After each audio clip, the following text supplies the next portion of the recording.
Bien, muy buenas tardes, buenas noches a todos, muy bienvenidos, hermanos y hermanas de luz. Feliz martes y muchas bendiciones para todos. Y vamos a seguir con el curso de budismo. Hoy veremos la paramita de la recta conducta. Es la segunda paramita. La recta conducta se llama Shila en sánscrito y significa frescor. Porque en la India hace mucho calor y cuando hay un poquito de aire fresco y suave, entonces nos sentimos más a gusto.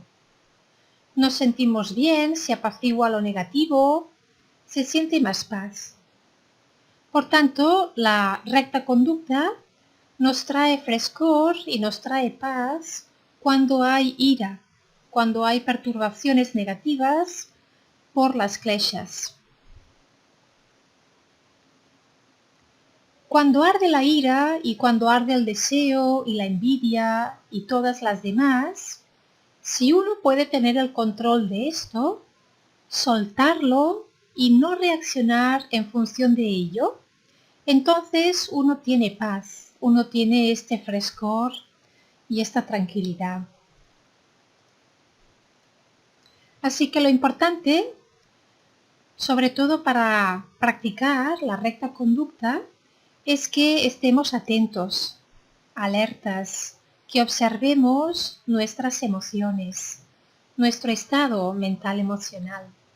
Y ante cualquier situación, si empezamos a sentir que aflora negatividad en forma de ira, o también puede surgir negatividad en forma de envidia, en forma de orgullo, bien, a veces quizás no sentimos tanta negatividad, pero es negatividad, porque no hay paz. Cuando estamos envidiosos, cuando estamos orgullosos, etcétera, no tenemos paz. Así que debemos observar atentamente nuestras propias emociones y no alimentarlas. Debemos soltarlas y pensar en otra cosa, pensar en cosas más positivas, cosas que nos aporten más tranquilidad y más paz. Bien, pues en sánscrito se llama Shila. En tibetano, recta conducta se llama Tsultrim y significa el que sigue el código de la recta conducta. En el Tíbet hace mucho frío, por lo que la palabra Shila, frescor, no era la más apropiada, así que los tibetanos la llamaron Tsultrim. Y esta paramita de la recta conducta es muy importante también. Las paramitas son la práctica del bodhisattva.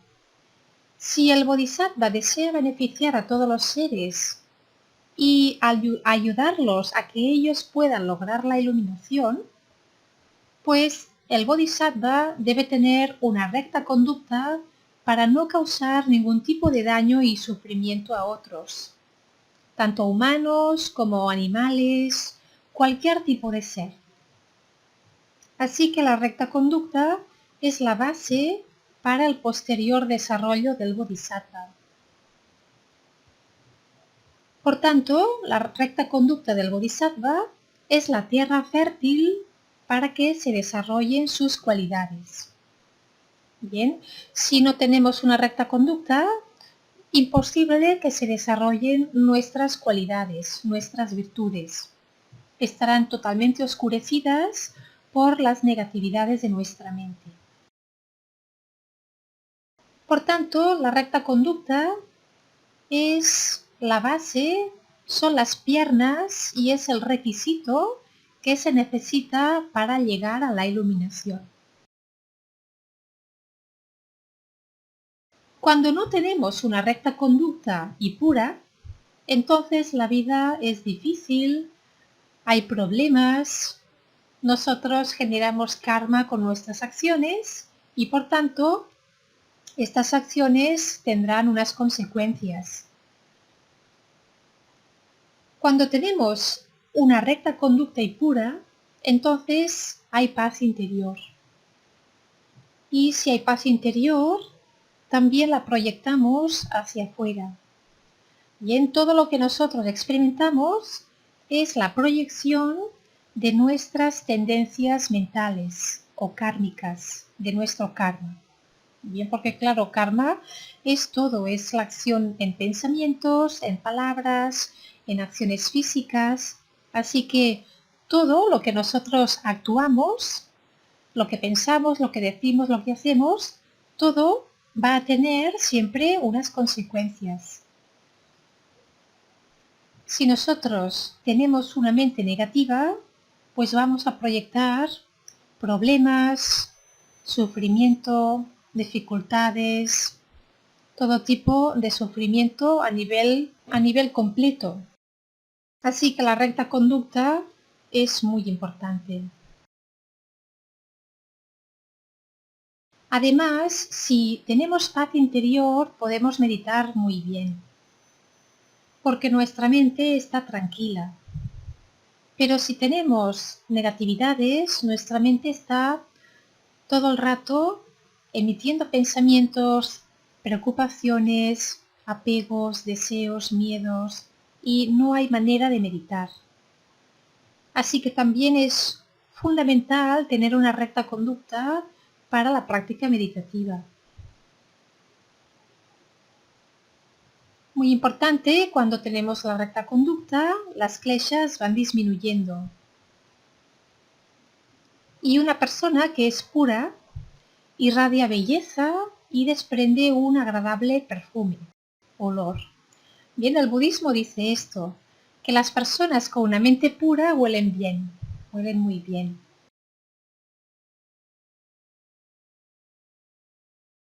Las 6 paramitas contrarrestan las 6 kleshas. La primera paramita, que es la generosidad, contrarresta la codicia. Si nosotros somos generosos, estamos contrarrestando la avaricia y la codicia. La segunda paramita, que es la de la recta conducta, esta contrarresta el deseo.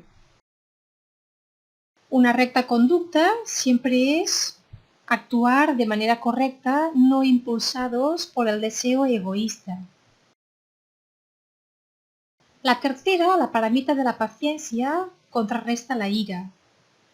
Siempre que surja la ira, debemos detenernos y no dejarnos llevar por la ira. Tener paciencia, esperar a que la ira vaya bajando, vaya aflojando. La cuarta paramita, que es la diligencia, contrarresta la envidia. Bien, aquí la diligencia significa tener la motivación para la práctica de meditación, sobre todo la práctica meditativa y la práctica espiritual, de hacer todos los preliminares que todavía no hemos visto, todas las prácticas budistas. Cuando nosotros somos diligentes, no estamos tan centrados en los demás, por tanto no tenemos tanta envidia, porque la diligencia hace que estemos más centrados en nuestra práctica. Si estamos más concentrados en nuestra práctica, no nos comparamos tanto con los demás y por tanto no surge la envidia. Luego está la quinta, la paramita de la meditación, que contrarresta el orgullo. ¿El orgullo qué es? Es el yo. Es el ego todopoderoso que se siente siempre superior a los demás. Si nosotros meditamos, este orgullo y este ego se va haciendo cada vez más chiquitito, como más humilde. Bien, por tanto, el orgullo desaparece con la meditación. En realidad, con la meditación desaparecen todas, porque claro, la meditación es para el ego en general. Y la última, la paramita de la sabiduría, pues contrarresta la estupidez, la ignorancia. Entonces, cada paramita contrarresta cada una de las 6 kleshas y vamos a explicar la paramita de la recta conducta que contrarresta el deseo. Los seres humanos son prisioneros del deseo y no se dan cuenta. Están constantemente deseando cosas debido a esta insatisfacción interior que siente el ego, la mente egotista. Están sedientos, bien, siempre falta algo, siempre tengo sed o hambre de algo. Y el budismo dice que el deseo es como beber agua salada.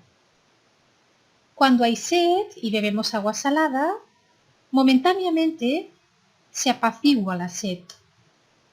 Pero la sal del agua hace que luego tengamos más sed.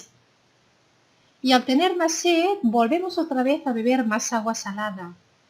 Y tendremos otra vez más sed y así sucesivamente. Por tanto, el deseo provoca que nunca estemos satisfechos, que nunca estemos tranquilos y que no tengamos paz. Si comprendemos que cada vez que tenemos sed y bebemos agua salada, volveremos a tener más sed, entonces nos paramos y nos controlamos. Si tenemos deseos, nos paramos y nos controlamos. Bien, podemos realmente controlar nuestros deseos. A veces son muy fuertes. Cuando algo te gusta mucho, mucho, mucho, lo deseas y es muy fuerte este deseo, pero tú puedes parar. Tú puedes, debes controlar tu mente. Piensa que en este momento tu mente está deseando algo muy intensamente, que quizás esto que estás deseando ahora, quizás hace unas horas ni pensabas en ello.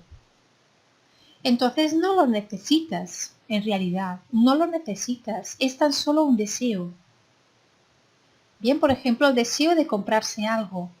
Oh, tengo el deseo de comprarme algo, o tengo el deseo de comerme una tarta de chocolate. Es simplemente un capricho, un deseo.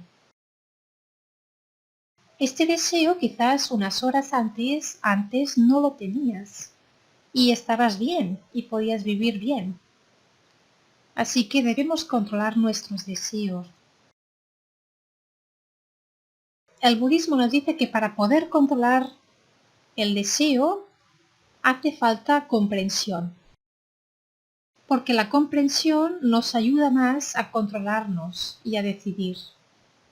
Por ejemplo, si hay un fuerte deseo de fumar y comprendemos que fumar perjudica gravemente nuestra salud, entonces con esta comprensión podemos realmente controlar el deseo de fumar y dejar de fumar. Decir, no voy a fumar. Las personas que fuman, ¿por qué fuman? Fuman porque les encanta, les gusta. Porque si no, no fumarían. Solamente hacemos aquellas cosas que nos gustan o que nos causan algún tipo de placer. Sabemos que a lo mejor son perjudiciales para la salud, pero no le damos mucha importancia a esto. Antes el deseo y el placer que nuestra salud. Y la gran mayoría de las personas están totalmente atrapadas en estos deseos.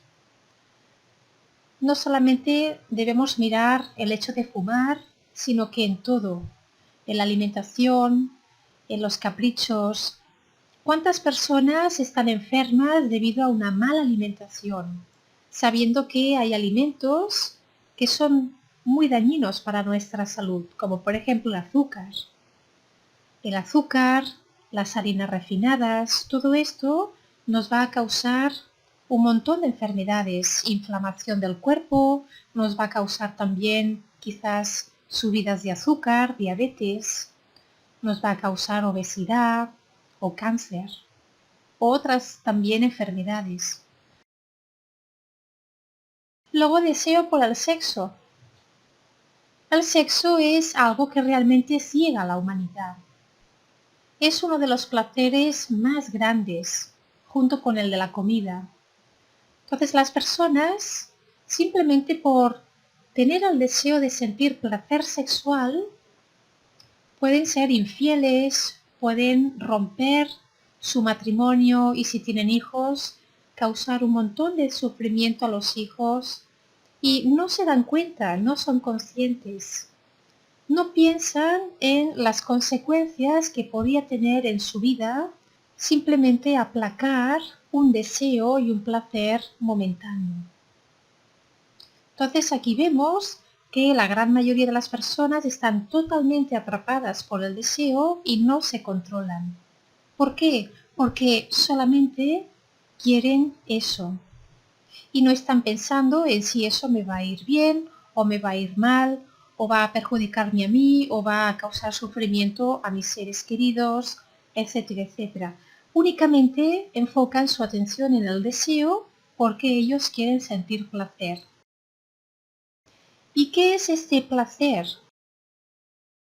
El placer es un momento de sentir que esta insatisfacción interior se desvanece temporalmente. Así que el deseo nos conduce al placer. Cuando yo quiero esto, quiero lograrlo para disfrutarlo, para sentir placer. Pero este placer es un alivio momentáneo de nuestro sentido de dukkha, de insatisfacción interior. Y como constantemente sentimos dukkha, pues constantemente estamos deseando y nunca estamos satisfechos. Entonces aquí, en la paramita de la recta conducta, tenemos que pararnos y controlar nuestro deseo y pensar que es como beber agua salada. Cuanto más agua salada bebemos, más sed, más deseo. Cuanto más deseo tenemos, luego más deseo habrá. No parará nunca. Entonces, para que el deseo no nos controle, debemos tener nuestra mente alerta, estar atentos, porque si no estamos atentos, no nos daremos cuenta y caeremos continuamente en las garras de nuestros deseos. Tenemos que estar en un estado consciente, un estado de atención. Bien, entonces no debemos dejarnos arrastrar por querer sentir estos placeres momentáneos. Entonces, para poder tener una recta conducta, debemos mantener nuestra mente alerta y estar conscientes para no caer constantemente en las tendencias negativas de la mente. Bien, sobre todo, pensar, ¿esto que voy a hacer o esto que deseo me va a causar algún tipo de beneficio o me va a perjudicar? Si me va a perjudicar, pues no lo haré. Y con la conducta ética podemos decidir lo que queremos hacer. Y con atención mental controlamos las situaciones. Y así es como van cambiando nuestras tendencias y nuestros hábitos. Cambiamos nuestros hábitos estando alertas y conscientes y decir, bien, esto que voy a hacer va a dar un resultado positivo o negativo. Si va a dar un resultado negativo, no lo hago. Veremos las 4 características de la paramita de la recta conducta. La primera característica es que hay que tomarla como un voto. ¿Por qué debemos tomarla como un voto? Porque nos comprometemos. Si nosotros tomamos un voto, ahí es que nos lo estamos tomando muy en serio, hay un compromiso. Tomo el compromiso de tener una recta conducta. Y esto nos va a ayudar muchísimo para cambiar nuestros hábitos y nuestras tendencias negativas y disminuir poquito a poco el deseo, las kleshas y el ego. La segunda característica es que hay que tomar los votos con la motivación pura. Significa con la motivación de ser un bodhisattva para poder beneficiar a todos los seres. Tomamos el voto de tener una recta conducta para beneficiar a todos los demás seres para que logren la iluminación. La tercera característica es que si esta recta conducta se deteriora, hay que restaurarla. Bien, si nosotros en algún momento pues aflora la ira y nos dejamos llevar por la ira y no hemos podido controlarnos a tiempo, pues ahí es como si hubiéramos roto el voto, ¿no? El compromiso de tener la recta conducta. Y la cuarta característica es cuidar esta recta conducta constantemente. Cuidarla con atención, estando alertas, conscientes, para que la recta conducta se mantenga. A principio quizás nos va a costar un poquito de esfuerzo, bien, porque normalmente estamos acostumbrados a dejarnos llevar por nuestros impulsos. Pero con el tiempo, poco a poco, al ir actuando de manera consciente, estaremos generando nuevos hábitos positivos y esto, a la larga, luego va a aflorar por sí solo. Bien, ya tendremos el hábito.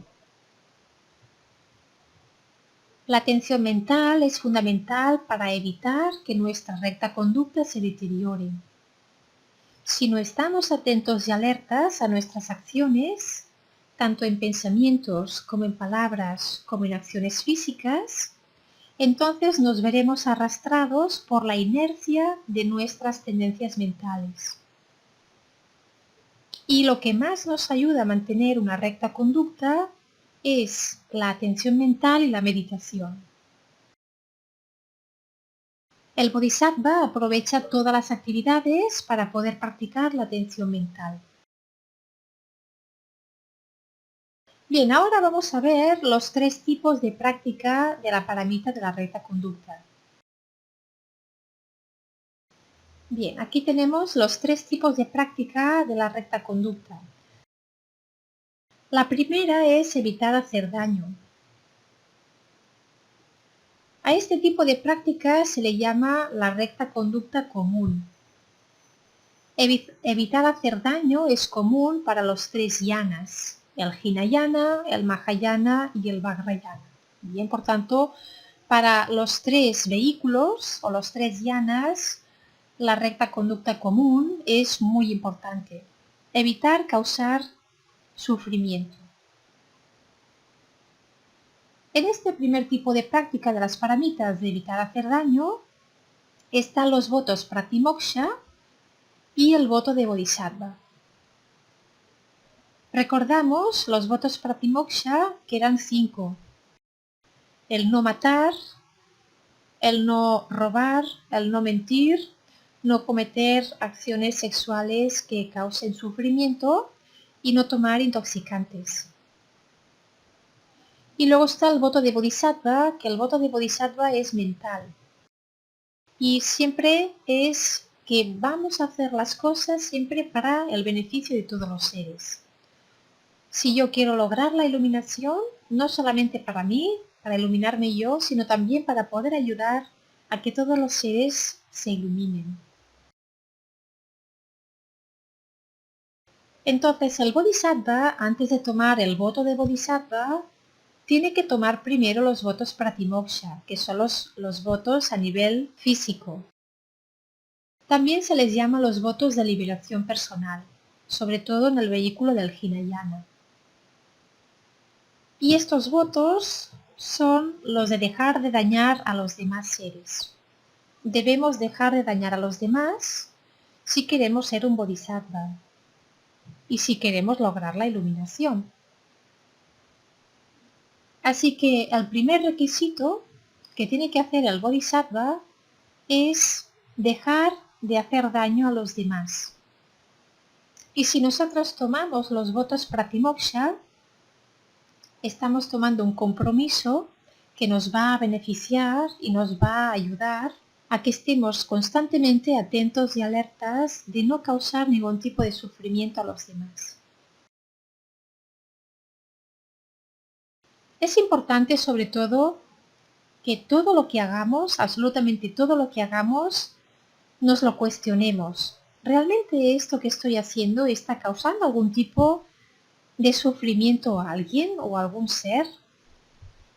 Bien, por ejemplo, el hecho de reciclar nuestra basura.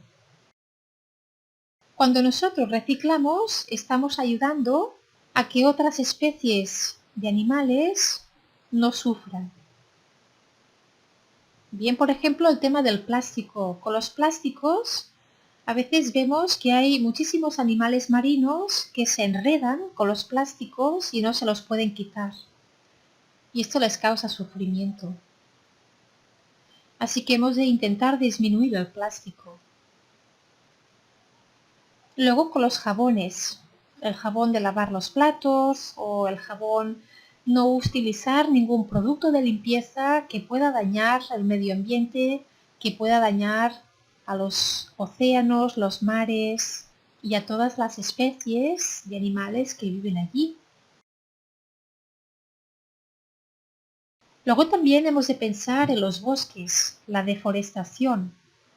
¿Qué es lo que sucede cuando hay tanta deforestación? Pues que hay muchísimos animales que viven en los bosques y claro, al deforestarlos, pues tienen que irse de allí. Tienen que dejar sus hábitats y marcharse a otro lugar. Las consecuencias de esto es que cuando los animales se sienten amenazados, tienen tanto miedo que entonces no se reproducen, no tienen hijos y por tanto se extinguen muchas razas. Así que hemos de pensar en todo. Muchas veces tenemos caprichos y pensamos quizás este capricho no va a causar ningún tipo de sufrimiento a nadie. Porque a lo mejor tenemos una mente limitada y solamente pensamos en los seres humanos. Pero también debemos pensar en nuestro planeta, en los animales, el medio ambiente. Hacer de cada actividad, hacerla siempre consciente. ¿Esto que voy a hacer puede perjudicar de alguna manera a algún ser? Hablábamos de los votos Pratimoksha y el voto del Bodhisattva. Por tanto, el Bodhisattva primero tiene que tomar los votos Pratimoksha antes de tomar el voto de Bodhisattva, porque la intención y la principal motivación es no causar ningún tipo de sufrimiento a los demás. Después de haber tomado los votos Pratimoksha, ya podrá tomar el voto del Bodhisattva, que es del vehículo Mahayana, el cual tiene la motivación de beneficiar a todos los demás seres. Cuando se rompen los votos Pratimoksha, entonces ya no se pueden volver a tomar. Así que solamente tenemos una oportunidad. Bien, si se rompen los votos Pratimoksha, entonces ahí generamos un karma negativo en nuestra mente y hay que purificarlos. Sobre todo con los 4 poderes oponentes, con la práctica de Vajrasattva, con todas estas prácticas, porque claro, son karmas. Bien, romper un voto Pratimoksha es generar un karma negativo. En cambio, el voto de Bodhisattva es un voto mental, bien porque es el voto de querer beneficiar a los otros. Los votos Pratimoksha es no causar ningún tipo de sufrimiento a los demás. Y el voto de Bodhisattva es querer beneficiarlos. Si tú rompes los votos Pratimoksha, has generado un karma negativo. Pero si tú rompes el voto del Bodhisattva, no generas ningún karma negativo, porque el voto del Bodhisattva es realmente tomar la determinación y el compromiso de querer beneficiar a los demás. No les estamos perjudicando, simplemente tenemos siempre el deseo de beneficiarlos. Así que es un voto mental y se puede romper, pero se vuelve a retomar constantemente. Entonces, en el voto del Bodhisattva, ahí se desarrolla la mente bodhicitta para el beneficio de todos los seres. Por tanto, el tomar el voto de Bodhisattva hace que se desarrolle la bodhicitta. La bodhicitta es la mente que aspira y quiere lograr la iluminación para el beneficio de todos los seres. Entonces, en el budismo, el voto de bodhisattva se debe ir retomando cada día, porque es muy probable que lo rompamos solamente con nuestros pensamientos negativos. Hay una oración para tomar el voto del bodhisattva. El voto del bodhisattva dice: hasta que alcance la esencia del despertar, me refugio en los Budas. También me refugio en el Dharma y en la Sangha de bodhisattvas. Así como los Sugatas del pasado generaron la mente del despertar y siguieron gradualmente el adiestramiento de los bodhisattvas, por el bien de los seres, también yo generaré la mente del despertar y practicaré gradualmente este mismo adiestramiento. Así que hay que irlo retomando cada día. Entonces, con este primer tipo de práctica de evitar hacer daño, lograremos desarrollar una mente más bondadosa, más positiva, más pacífica y por tanto tendremos una vida mejor y con menos sufrimiento. Este sería el primer punto, evitar hacer daño. El segundo punto es desarrollar las cualidades virtuosas, hacer el bien. Es poner en práctica el punto anterior y sentirnos en paz. Evitamos hacer daño y así nos sentimos en paz y entonces desarrollamos nuestras cualidades virtuosas, nuestras virtudes. Estas cualidades son las que hacen que maduremos, bien, que seamos más conscientes. Por tanto, las acciones virtuosas son las que hacen que maduremos y que avancemos en el camino. Crean mérito y el mérito es lo que necesitamos para ir avanzando en el camino. Si no tenemos mérito, no vamos a poder avanzar. Necesitamos mérito. Con la paramita de la generosidad, ahí acumulamos mucho mérito. Pero con la paramita de la recta conducta también acumulamos mucho mérito. Este segundo punto hace que el Dharma madure en nosotros, porque estamos ya poniendo en práctica el no causar sufrimiento a otros. Esto nos hace madurar y transforma nuestra mente, la va purificando. El Bodhisattva no solamente evita hacer daño, sino que también todo lo que hace lo hace positivo, bondadoso, virtuoso, y esto es lo que hace que sea una persona noble, un ser noble. Cuando el budismo habla de los nobles, se refiere a los bodhisattvas, budas y bodhisattvas, porque son todos aquellos seres que son bondadosos, virtuosos y no causan ningún tipo de sufrimiento. Son los nobles. Hay tres cosas que se pueden hacer para poder desarrollar las cualidades virtuosas y la sabiduría. Una es escuchar el Dharma, la otra es reflexionar sobre las enseñanzas y comprenderlas, y la tercera es practicar meditación. Esto es muy importante en el budismo. Otro aspecto que nos ayuda mucho a desarrollar cualidades virtuosas es respetar y servir a los maestros, a los bodhisattvas. Cuando ayudamos de alguna manera a algún bodhisattva, esto crea mucho mérito porque estamos permitiendo que ese bodhisattva pueda ayudar a muchos otros seres. Cuando ayudamos a bodhisattvas, estamos ayudando a muchos otros seres también, sin darnos cuenta, porque ese bodhisattva al que estamos ayudando está beneficiando a muchos otros seres, entregándoles el Dharma.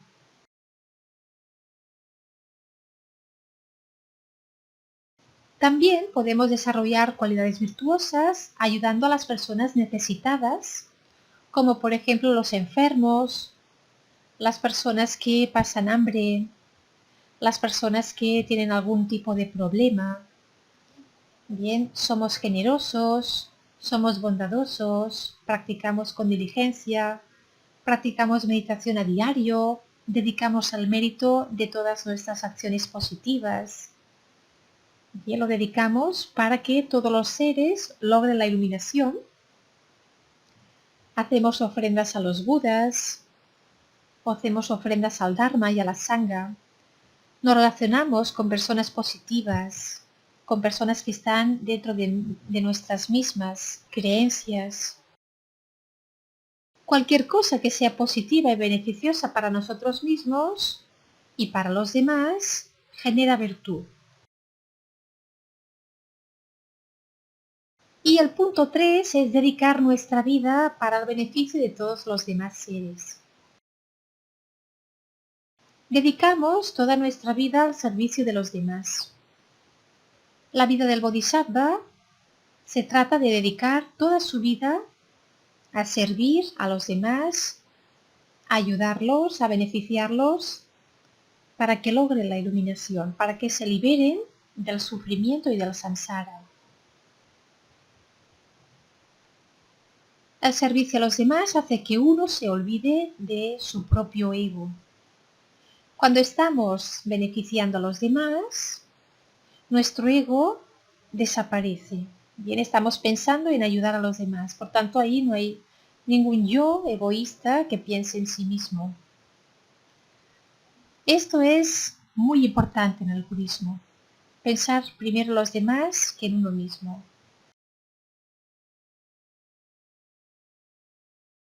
Hay 13 cosas que el Bodhisattva puede hacer para ayudar a los demás.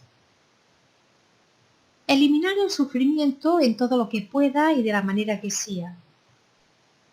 Enseñar el Dharma a los que no saben para que sean más sabios. Apreciar y alegrarse de todas las cosas buenas que hacen los demás. Animar a los demás a hacer el bien. Proteger a los que tienen miedo. Ayudar a eliminar la angustia de aquellos que sufren. Proporcionar bienes a los que carecen de ellos. Reunir seguidores del Dharma. El Bodhisattva debe atraer a los demás para poder ayudarles enseñándoles el Dharma. Atraerles con una motivación muy pura, no con la motivación de ser famosos, de tener éxito, sino con la motivación de ayudarlos. Guiar a los demás según sus necesidades, según su estado de conciencia y de la manera en la que ellos comprenden el Dharma. Hacer felices a los demás por las cualidades que el Bodhisattva emana. Es decir, cuando uno está cerca de un Bodhisattva, se siente feliz y se siente en paz. Hay una energía muy bondadosa, muy llena de luz, se desprende una energía realmente maravillosa. Ayudar a los seres a que puedan eliminar sus emociones negativas e inspirar a los demás. Y estas 13 cosas se pueden resumir en 4. La primera es dar a los demás. La segunda es hablar con dulzura. La tercera es practicar lo que enseña, es decir, dar ejemplo, que lo que uno está enseñando, que también lo esté practicando. Y la cuarta es hacer lo que la gente requiere de ti. Hacer felices a los demás haciendo cosas que ellos nos piden. Sería el resumen de las 13 cosas que el Bodhisattva puede hacer para ayudar a los demás.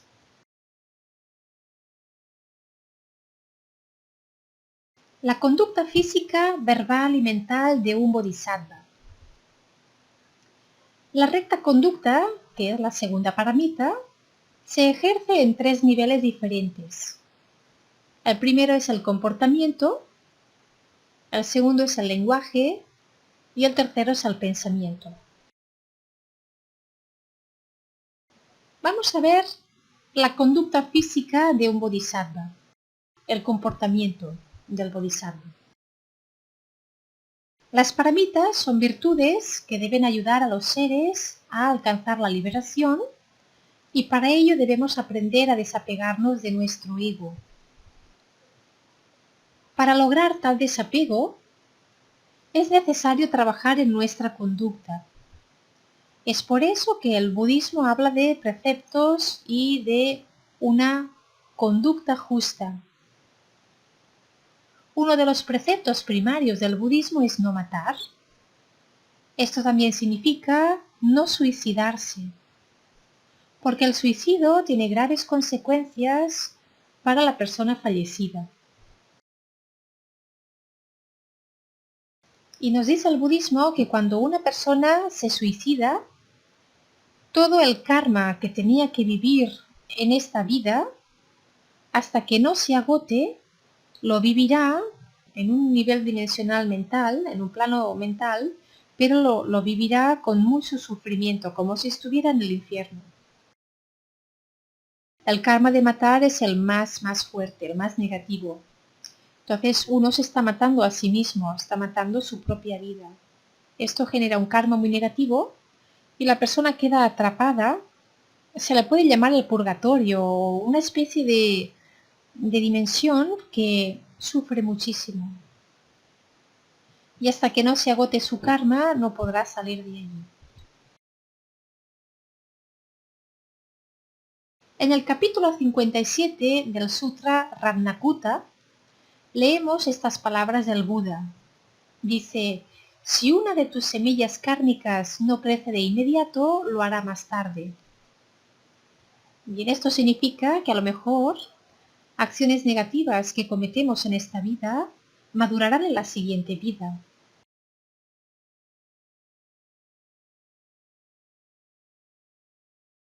Existen dos excepciones en el caso del suicidio. La primera es que el que se sacrifica para salvar a otros seres, realiza un gesto digno de un gran bodhisattva. Esto implica que con este acto ha creado buenos frutos kármicos con otros seres. Por tanto, si uno se sacrifica la vida para salvar a otros, esto no está visto como un suicidio en sí, no está visto como, sino que está visto como que uno se está sacrificando su propia vida para salvar a otros. Por ejemplo, hay un incendio, se incendia una casa y dentro de la casa hay personas. Entonces, si uno se sacrifica a sí mismo para ir a salvar a las personas y liberarlas de ahí, y uno muere, esto no es un suicidio, esto es un karma positivo. Bien. Sobre todo el karma tiene que ver mucho con la intención. Luego está la otra excepción en el caso del suicidio. Dice que los grandes arhats, que para liberarse de sus manas y terminar con el funcionamiento de sus cuerpos, manas es el ego. Los grandes arhats, que para liberarse de sus manas y terminar con el funcionamiento de sus cuerpos, sabiendo que en sus ojos no hay karmas positivos ni negativos, así se suicidan.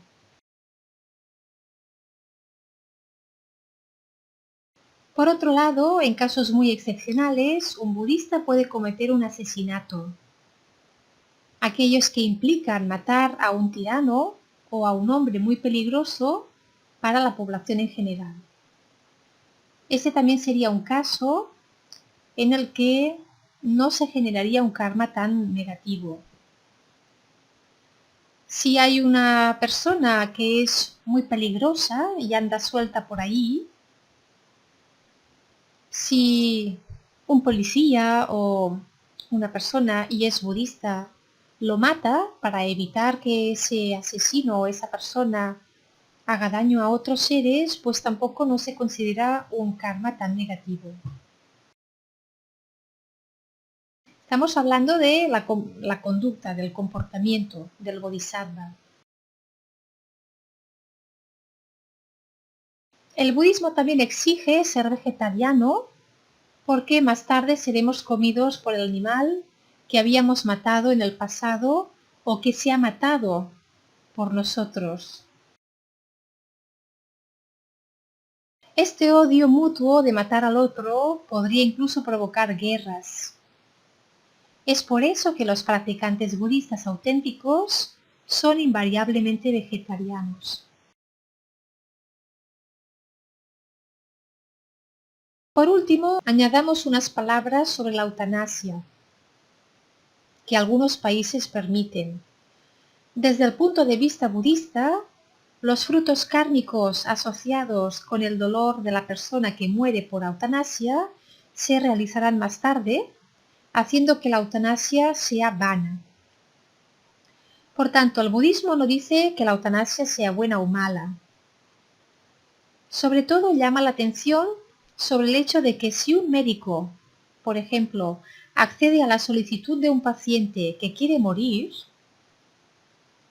entonces los frutos kármicos del médico no serán negativos, mientras que si lo hace sin haber pedido el permiso del paciente, entonces esta acción dará lugar a graves consecuencias kármicas.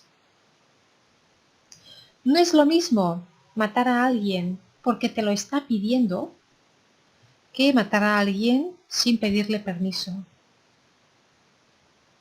Bien, la eutanasia es un suicidio. La eutanasia es cuando una persona no puede valerse por sí misma y quiere suicidarse, pero no puede ni siquiera suicidarse, entonces se lo pide a otra.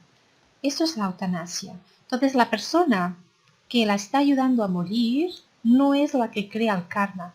La que crea el karma es la propia persona que está muriendo. Porque es la intención lo que cuenta. En el capítulo 22 del Sutra Mahisasaks Vinaya, Buda explica lo siguiente. Dice, yo soy el que fijó los preceptos, pero no se tiene que tomar explícitamente en ellos. Si es injusto, no debe hacerse. Algunos preceptos que he definido también requerirán adaptación a contextos específicos. Incluso Buda mismo está diciendo, todo aquello que yo expliqué, si ahora tú lo llevas a cabo, pero no va a dar beneficio para nadie, entonces no lo hagas. Dice la época del Buda, por ejemplo, los cigarrillos no existían. Algunos podrían pensar que dado que el cigarrillo no se menciona en los preceptos, pues Buda autoriza el consumo, pero ese es un prejuicio erróneo. Del mismo modo, el Buda explicó que es necesario abstenerse de beber alcohol. Hay medicamentos de medicina china que contienen alcohol, por lo que algunos, para cumplir con los preceptos, prescindirán del tratamiento de su enfermedad con dicho medicamento. Esto es nuevamente un error de prejuicio, porque el alcohol es necesario para desinfectar y para sanar. Entonces no hay ninguna violación de preceptos en este caso. Por tanto, no significa que tengamos que seguir a rajatabla lo que nos dijo Buda.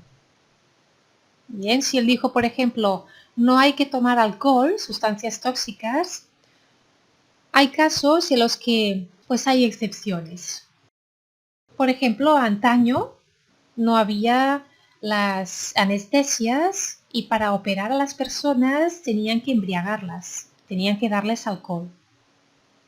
Muchas personas, si no hubieran estado borrachas, hubieran muerto de dolor.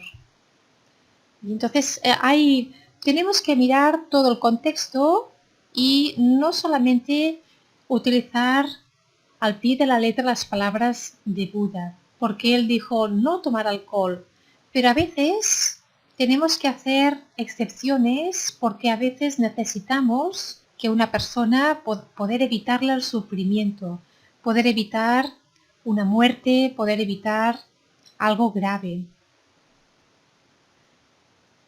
Nosotros tenemos que usar sobre todo el sentido común. En resumen, la motivación inicial es primordial y determina si los preceptos pueden adaptarse a la situación.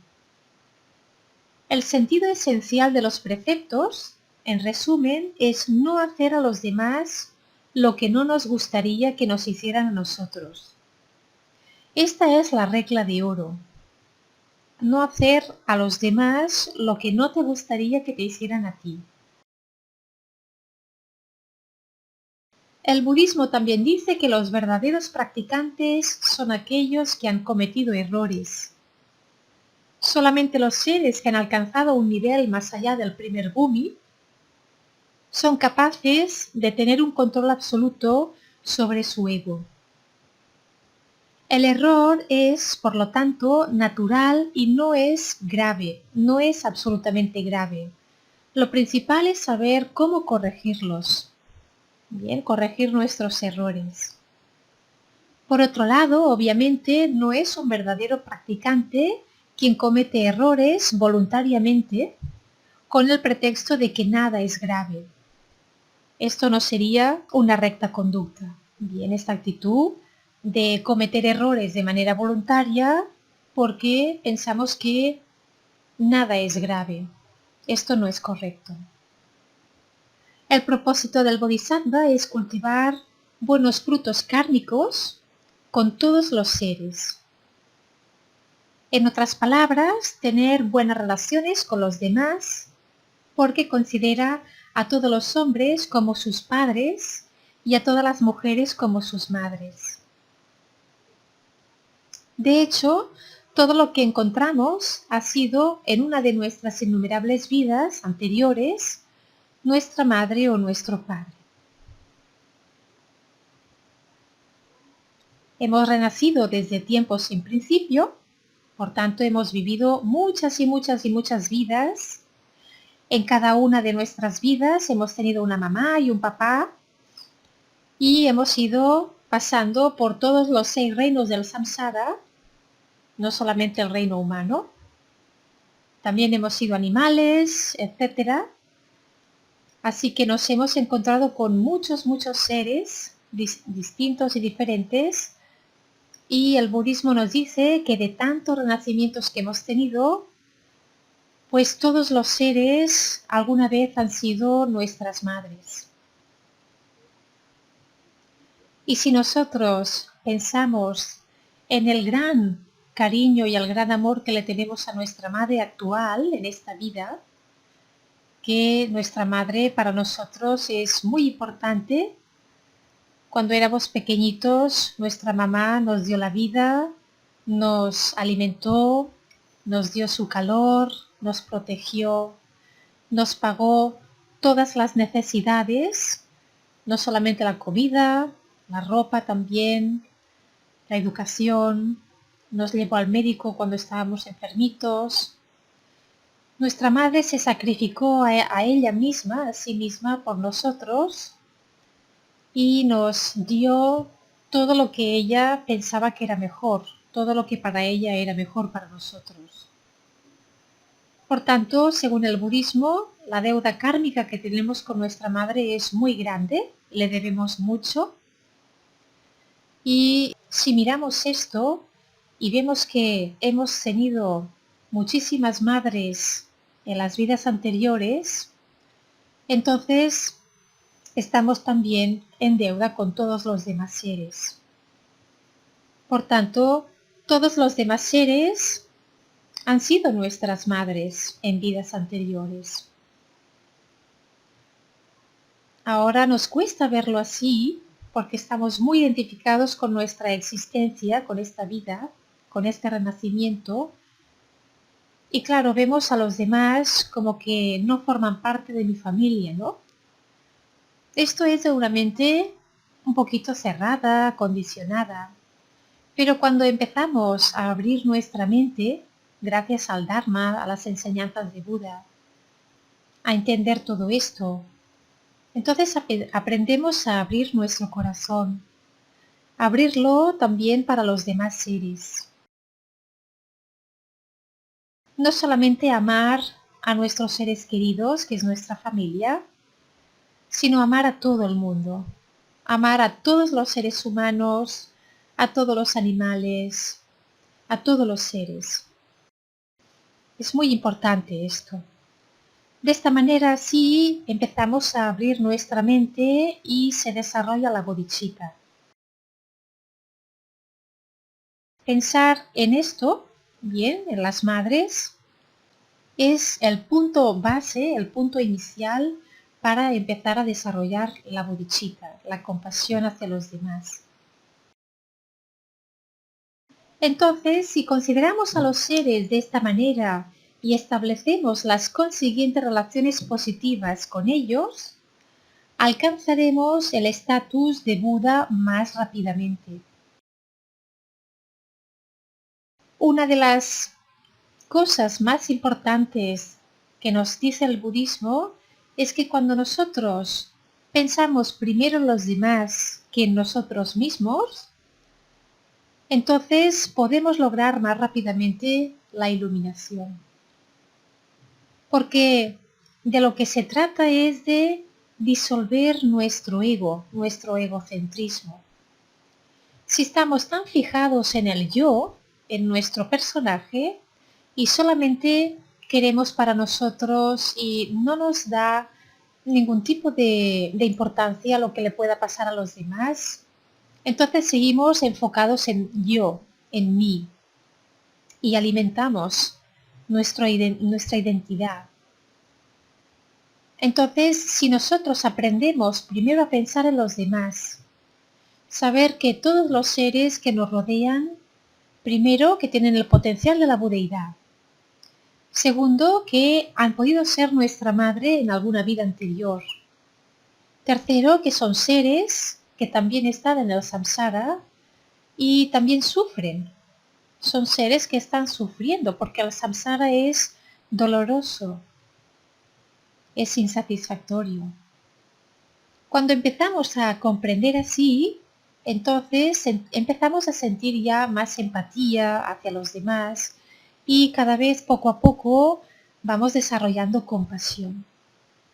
Así se va desarrollando en nuestra mente la bodhicitta y nuestro ego se va disolviendo poco a poco, bien gradualmente, y alcanzaremos la iluminación más rápidamente.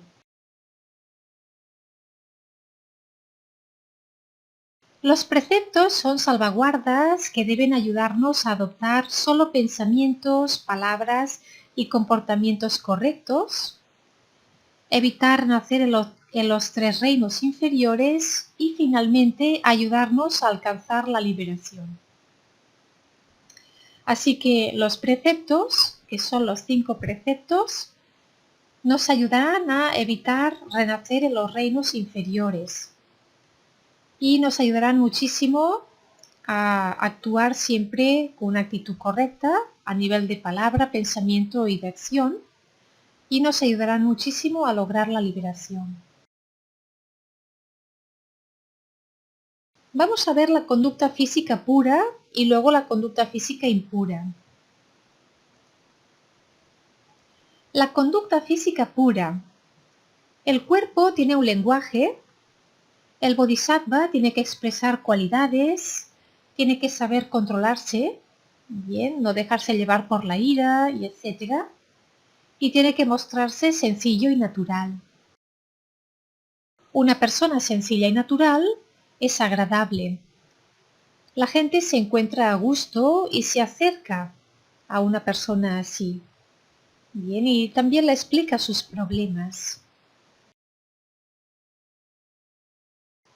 Y luego está la conducta física impura. Un bodhisattva no debe mostrarse arrogante. Una persona orgullosa y arrogante genera aversión en los demás, no es agradable. Podemos ver claramente que lo que más nos desagrada de los otros es el ego. Cuando nosotros vemos una persona orgullosa, no nos gusta. Cuando vemos una persona que está llena de enojo, de ira, no nos gusta. Cuando vemos una persona muy envidiosa, tampoco nos gusta. Tampoco nos gustan los avariciosos. No nos gustan tampoco las personas estupidizadas. Bien, la estupidez, que es una mente limitada, una persona que no quiere evolucionar, que se estanca, que no quiere aprender, que tiene una cabeza muy limitada y solamente cree aquello que toda la vida, ¿no? Desde la infancia le han dicho y esto ya para siempre. Y no cambia sus creencias, nada. No nos gusta el ego. Cuando nosotros vemos el ego en los demás, no nos gusta. ¿Por qué no nos gusta? Porque no somos esto. A nosotros nos gusta ver personas que son amables, nos gusta ver la compasión, nos encanta ver cómo las personas se ayudan mutuamente, nos encanta ver el amor, bien cuando las personas ayudan a otros por amor, no a cambio de algo, sino porque realmente hay una necesidad ahí. Nos gusta ver a las personas que son divertidas, que nos hacen reír, que siempre están positivas. Nos gusta la belleza, bien, las personas bellas también nos gusta, porque el ser es belleza. No a nivel de la forma, pero cuando vemos la belleza en el aspecto físico, sí nos agrada mucho. No solamente personas bellas, sino también animales y también la naturaleza. Podemos ver la belleza en las flores, en todo tipo de animales. Así que esta sería la primera parte de la conducta física de un bodhisattva. Ahora veremos la segunda parte, que es la conducta verbal de un bodhisattva. El mal uso de las palabras es como un cuchillo que puede dañar a las personas y dejar cicatrices. Algunas palabras pueden dejar recuerdos dolorosos. Por eso es muy difícil liberarnos de una palabra de odio que se nos ha dirigido. Si alguna persona alguna vez ha sentido mucho odio hacia nosotros y ha habido una situación delicada y conflictiva, esto nos va a costar muchísimo olvidarlo. Si reprendemos duramente a alguien, aunque el motivo de nuestras palabras sea encomiable, los efectos pueden ser negativos. Por lo tanto, el budismo aconseja abstenerse de hablar mientras no sea necesario. En el Sutra de Agama, el Buda explica lo siguiente. Si usted nota que algo es falso y todavía dice que es verdad, entonces usted está generando un karma negativo. Si sabe pero afirma que no sabe, entonces también está generando karmas negativos. Bien, si notamos que algo es falso y decimos que es verdadero, no es una recta conducta. Y si sabemos pero afirmamos que no sabemos, tampoco es bueno. Todo esto genera karma negativo. Mentir crea problemas no solamente en sí mismo, sino también puede producir problemas en otras personas. Por ejemplo, usted no tiene nivel, pero usted afirma que logró la iluminación y la gente sigue entonces su camino. Por tanto, usted genera un karma muy pesado. Es por eso que el budismo afirma la importancia en la palabra. En resumen, se trata de no hacer a los demás lo que no nos gustaría que nos hicieran a nosotros. Y también no decir a los demás lo que no nos gustaría que nos dijeran a nosotros. Bien, lo mismo, pero a nivel de palabra. Cuando hablamos de la conducta de un bodhisattva, se resume en que no debe mentir.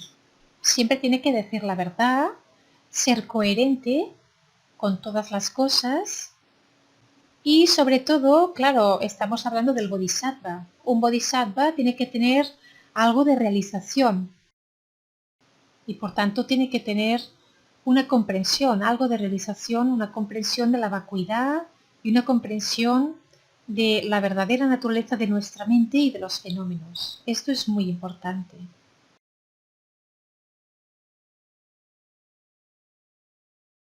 Bien, vamos a seguir, dice en el Yogacarabhumi Sastra, bien, el Yogacarabhumi Sastra, el Bodhisattva Maitreya definió 10 tipos de palabras que debemos evitar.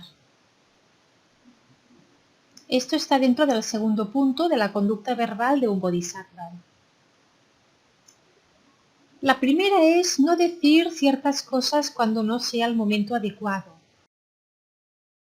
Por ejemplo, si estamos asistiendo a un funeral, pues tenemos que evitar hacer humor, chistes y bromas.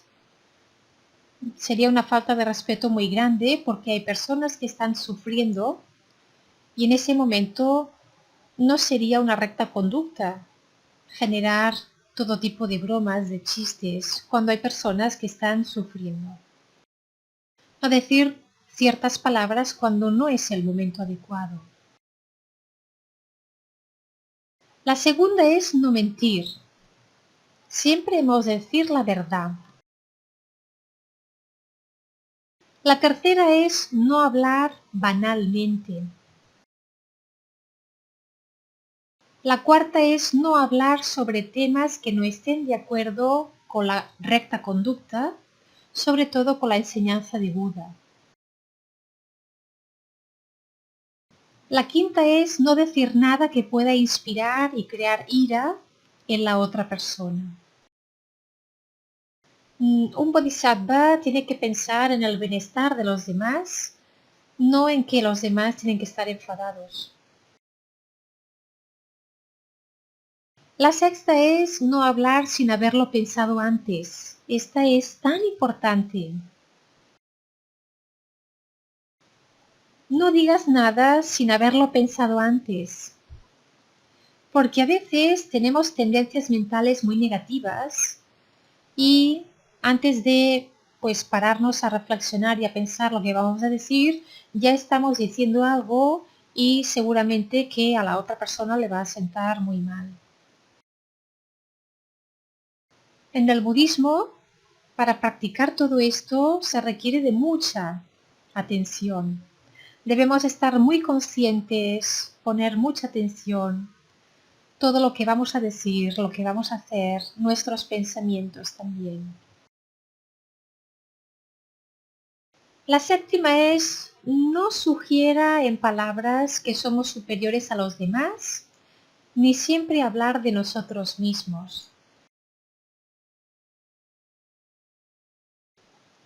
El octavo es no dar discursos incoherentes.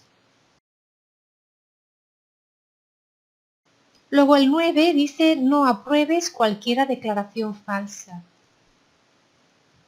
Si alguien miente, tú no lo apruebes. Y la décima es no digas palabras que puedan formar una semilla kármica negativa en otra persona. Esto es muy importante, estos 10. El Buda también afirmó que uno no debe decir una cosa a una persona y luego decir otra cosa diferente a otra persona. Esta manera de hacer las cosas puede crear conflicto entre las personas. El Buda también pidió no insultar a nadie. La conducta justa es fundamental, respetar a los demás. Imaginemos que para ayudar a alguien elegimos palabras o gestos que son inapropiados para la situación. Los efectos que esperábamos entonces eran prácticamente cero o incluso peores de lo que originalmente teníamos imaginado. Por ejemplo, vender sangre contaminada o ciertas drogas y con el dinero recuperado ayudar a los huérfanos. Esto no es un acto generoso. Por lo tanto, una conducta justa es esencial para la práctica de una generosidad genuina. Claro, si tú estás queriendo ayudar a unos, pero estás dañando a otros, entonces no es una recta conducta esto. Dentro del punto 2, que es la conducta verbal de un bodhisattva, hemos visto estos 10 tipos de palabras que hemos de evitar y ahora veremos la conducta verbal pura y la conducta verbal impura. La conducta verbal pura nos dice: el habla pura es hablar cuando sea necesario, cuando lo que uno tiene que decir sea importante, sea muy verídico, que sea verdad y que pueda ayudar a los demás. Hay que hablar de manera clara, honesta, sincera, de manera concisa, que las personas que te escuchan te entiendan y que no tengan miedo a nada de lo que estás diciendo. Y el habla pura debe ser suave y moderada. Luego está la conducta verbal impura. Un ejemplo es hablar demasiado. Cuando se habla demasiado, se dicen muchas cosas que no son necesarias, se genera mucha distracción, se agita mucho la mente y entonces empiezan a generarse emociones negativas. Cuando uno habla excesivamente, acaba generando algún tipo de negatividad. Si el bodhisattva habla mucho, su mente es mucho más difícil de manejar, pierde la calma mental, pierde el control y esto no ayuda a los que le escuchan. Hablar en exceso es un gran obstáculo para la meditación. Después de haber hablado mucho con los demás, luego cuesta muchísimo meditar. Nuestra mente está muy agitada. Por tanto, un bodhisattva debe hablar poco. Y antes de hablar debe pensar: ¿esto que voy a decir es necesario? ¿Va a beneficiar a alguien?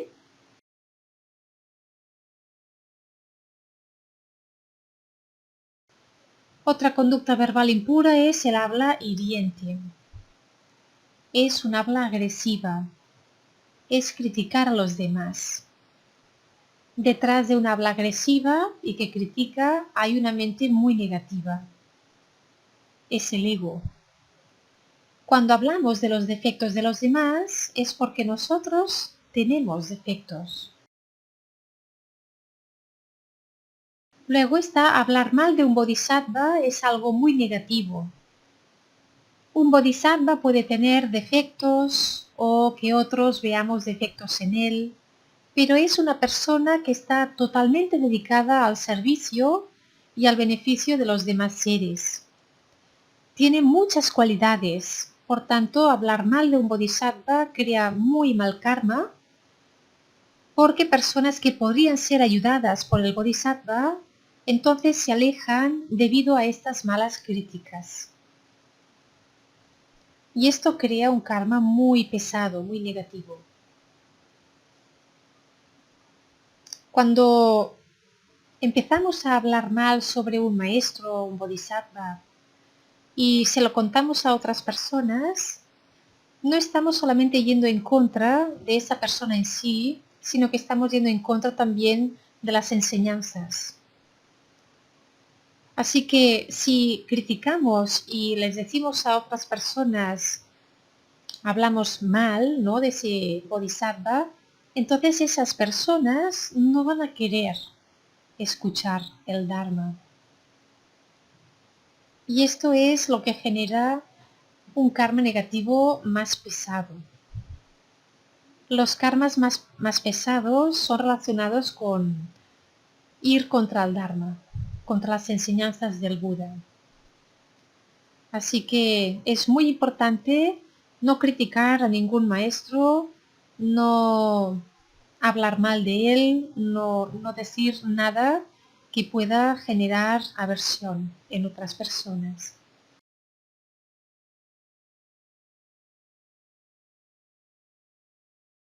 Ahora tenemos el punto 3, que es la conducta mental de un bodhisattva. Comencemos tratando el tema de la ira, cuyo poder de destrucción es muy poderoso.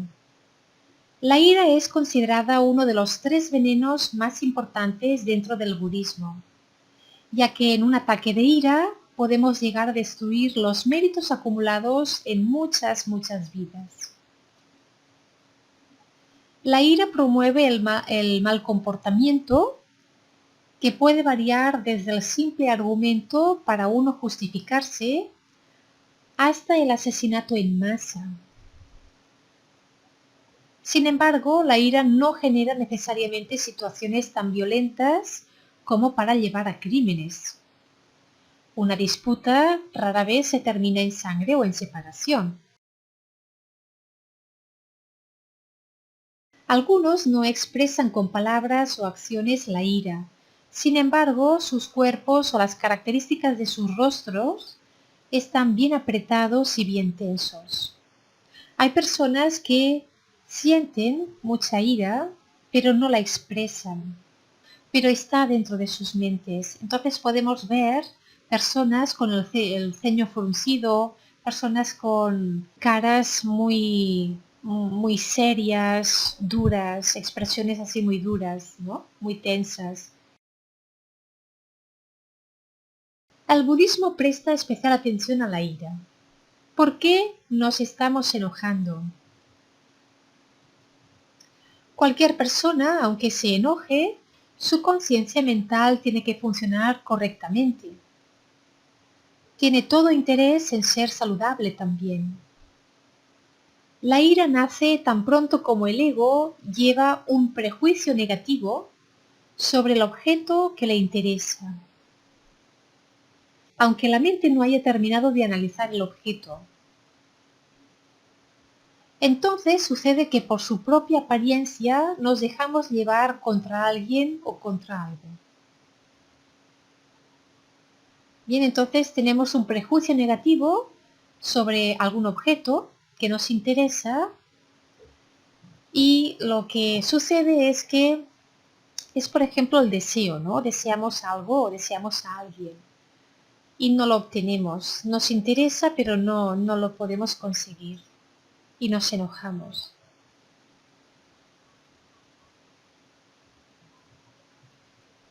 La ira puede surgir sin que la mente sepa que está en nosotros, ya levantándose.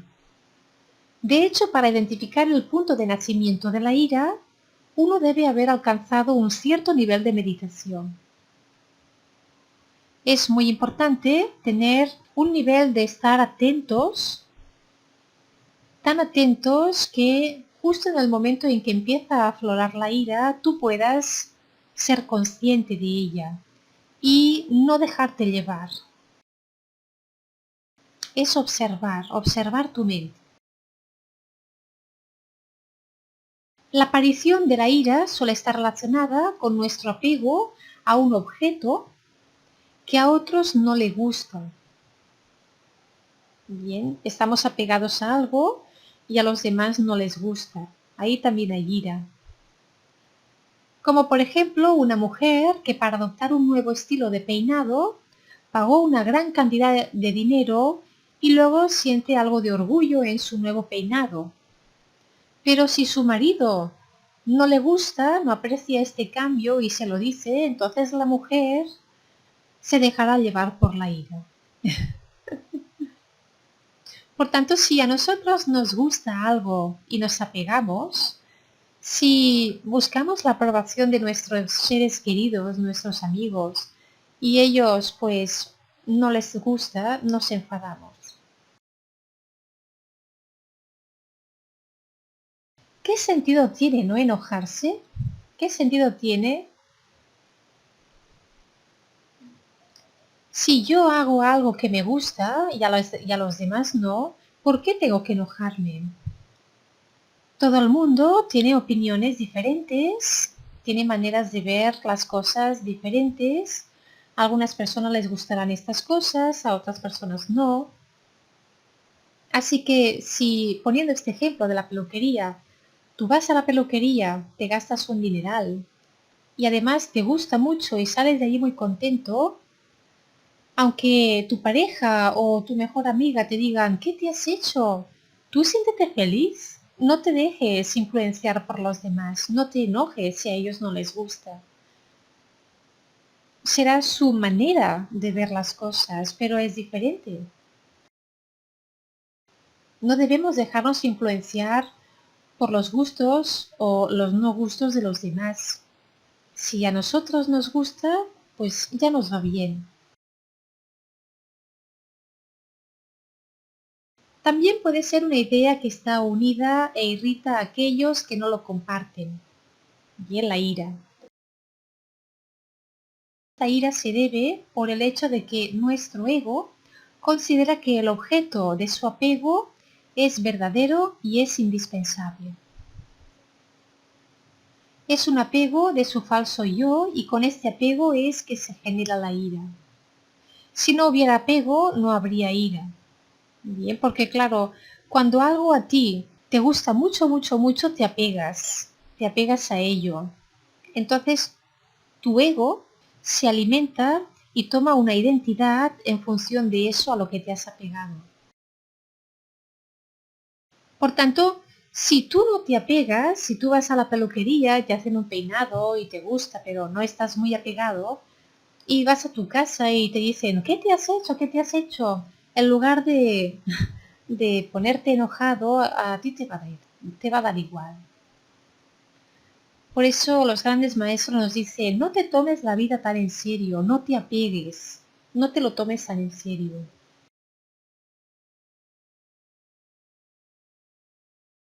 ¿Qué debe hacer un practicante budista frente a la ira? Lo que no podemos hacer es corregir a los demás, pero sí podemos corregirnos a nosotros mismos. El que se enoja es el primero que está herido. Los que nos enojamos, nosotros mismos, somos los primeros que sufrimos. Por otro lado, sabiendo que cada uno de nosotros es imperfecto, es necesario saber cómo perdonar al otro. Es decir, reconocer que su imperfección es la fuente de error, especialmente porque nosotros mismos también podemos equivocarnos. Y así mostramos la generosidad hacia el otro. No somos perfectos, todo el mundo puede cometer errores, lo aceptamos. Además, un evento negativo no tiene siempre consecuencias negativas. Tomemos como por ejemplo al pintor Claude Monet. Había sufrido una operación de catarata que lamentablemente había fracasado, de modo que después de salir de la sala de operaciones, veía los colores a su alrededor y tendían hacia el púrpura. Así sus pinturas también llevaban este color que se forma su propio estilo, que ahora llamamos la pintura impresionista. Vemos que un evento negativo, como un problema de salud, puede tener consecuencias maravillosas. Así que todo depende de cómo reaccionemos ante cada evento. Por tanto, ¿qué debemos hacer frente a la ira? Muy importante no tomarnos la vida tan en serio, no apegarnos tanto a las cosas y aceptar, permitir aceptar. Que a los demás no les gusta, acéptalo, no pasa nada. Tú no puedes cambiar a los otros, pero sí puedes cambiar tu actitud. Así que si lo más importante que estamos buscando es no sufrir, entonces ¿qué sentido tiene enojarnos? Si nos enojamos, estamos sufriendo. Y si nuestro objetivo es dejar de sufrir, entonces debemos aprender a no enojarnos.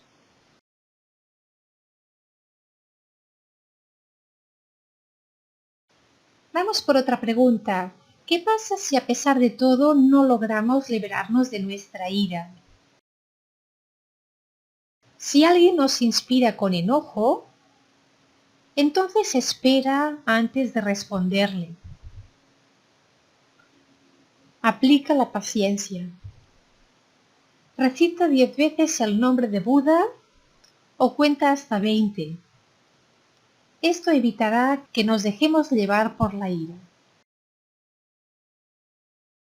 Cuando nosotros sentimos ira igualmente y nos dejamos llevar por la ira, ¿qué pasa, no? Si no logramos realmente liberarnos de nuestra ira. Entonces hemos de empezar a practicar la paciencia. Respirar. Antes de reaccionar, respirar. Contar hasta 20 o recitar 10 veces el nombre de Buda. Todos son prácticas que nos van a beneficiar. ¿Y cómo reaccionar ante las críticas? El budismo plantea la cuestión de cómo podemos controlar nuestros pensamientos frente a las críticas para no rendirnos ante el odio. Si alguien nos reprocha constantemente, con todos nuestros esfuerzos para mejorar la situación que compartimos con él, pensemos que la ira o el odio nos llevará de vuelta a los reinos inferiores. Es decir, nosotros estamos esforzándonos constantemente para llevarnos bien con la otra persona y la otra persona no para de reprochar y reprochar. Entonces, ¿qué sentido tener ira? Bien, esto es una práctica espiritual. Estas situaciones son para trabajarnos a nosotros mismos. Sobre todo, no te enciendas. Practica la paciencia. Así que si tú reaccionas con ira y odio hacia la otra persona porque te está reprochando, observa el karma que estás generando. Podemos pensar de la siguiente manera. El odio que di al otro y esta persona más tarde puede ser mi enemigo y así nunca se acaba la pelea. Cuando viene una persona a reprocharnos, a enojarse con nosotros, es un karma que estamos pagando. Son los frutos de un karma que han madurado, se han dado las condiciones para que maduren y lo estamos ahora experimentando y por tanto debe purificarse. Entonces, para que este karma se purifique, lo experimentamos como tal, pero sin reaccionar de manera negativa. Es decir, nosotros aceptamos que esto es un karma negativo, que hay alguien ahí que nos está criticando o nos está haciendo reproches y nosotros dejamos pasar esto. No vamos a entrar en el juego, no vamos a tampoco dejarnos llevar por el enojo y la ira. Vamos a observar atentamente, con paciencia, hasta que esto vaya pasando. Y poquito a poco el karma se irá purificando y la situación irá cambiando. Por otro lado, uno debe pensar que un comportamiento tan agresivo por parte del otro ciertamente significa que en esta vida o en otra vida pasada hemos hecho algo que le ha disgustado sin darnos cuenta. Si ahora viene una persona que tiene un comportamiento muy agresivo con nosotros, también es un karma y también es algo que nosotros estamos ahora recogiendo. El practicante, es decir, en este caso nosotros, percibiendo así las cosas, puede liberarse de su ira. Le ayuda a analizar su propio pensamiento. El budismo cree que nuestra sabiduría crece a medida que buscamos desarrollar este tipo de pensamiento en situaciones más difíciles. Nuestros enemigos tienen más afinidad con nosotros que alguien que encontremos en la calle y que nunca habíamos visto antes. ¿Por qué? Porque los enemigos son personas con las que tenemos deudas kármicas. Hemos tenido antiguamente, en esta vida o en vidas pasadas, algún tipo de relación que generó un karma y ahora nos volvemos a encontrar. Así que es mucho más fácil restaurar las buenas relaciones con nuestros enemigos. Es más fácil de traer los enemigos de vuelta al camino de lo que es correcto que con personas que no conocemos de nada. Además, si el practicante siempre practica simplemente, naturalmente atraerá a otros hacia él, quienes confiarán espontáneamente en él.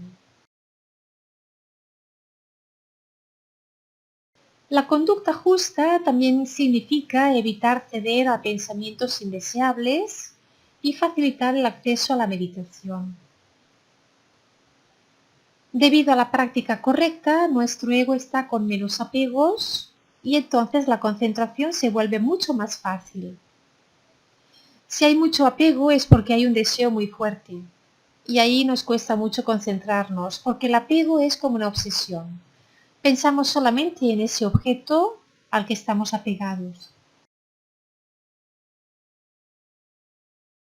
Simplemente la conducta correcta, en resumen, promueve la concentración, lo que a su vez nos permite percibir y comprender mejor nuestros pensamientos, y esto aumenta nuestra sabiduría.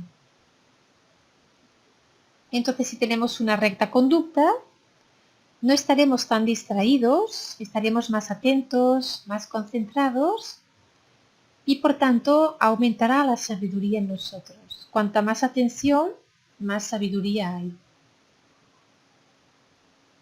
Los beneficios de una recta conducta son innumerables y las conclusiones sobre su necesidad en la vida diaria quedan muy claro por todo lo expuesto anteriormente.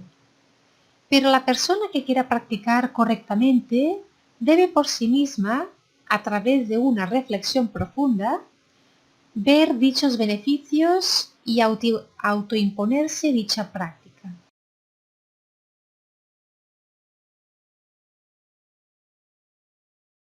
Bien, ahora vienen los 5 preceptos. Vamos a ver estos 5 preceptos. Estos 5 preceptos son más bien de una conducta física. Pero bueno, todo lo que nosotros hacemos primero es porque ha pasado por nuestra mente.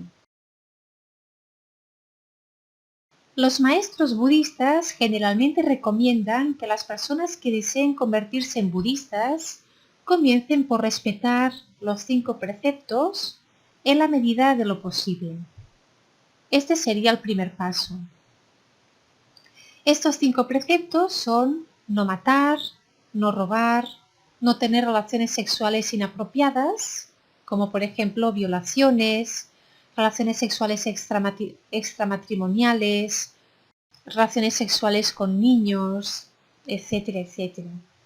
No usar la palabra inapropiada, bien, abstenernos de mentir y no consumir sustancias que perturben nuestra mente.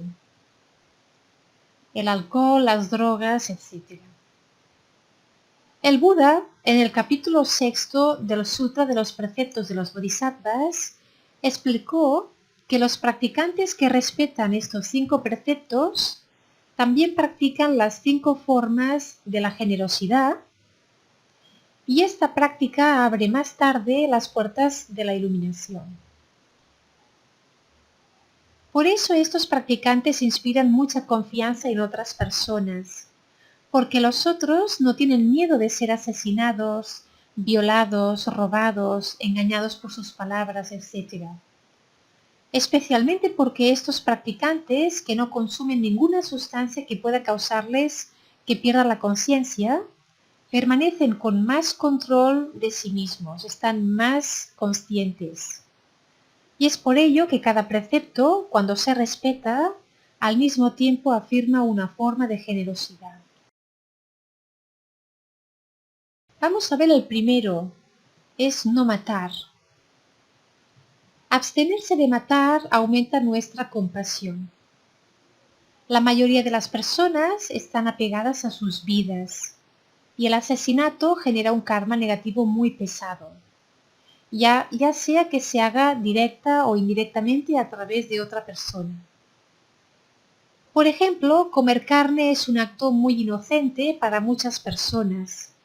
Sin embargo, Alentar a alguien a comer carne es fomentar un acto criminal, que deja en el animal así matado, deja un odio que cuando se den las causas y condiciones necesarias, generará el karma necesario para matar al que fue responsable de su asesinato.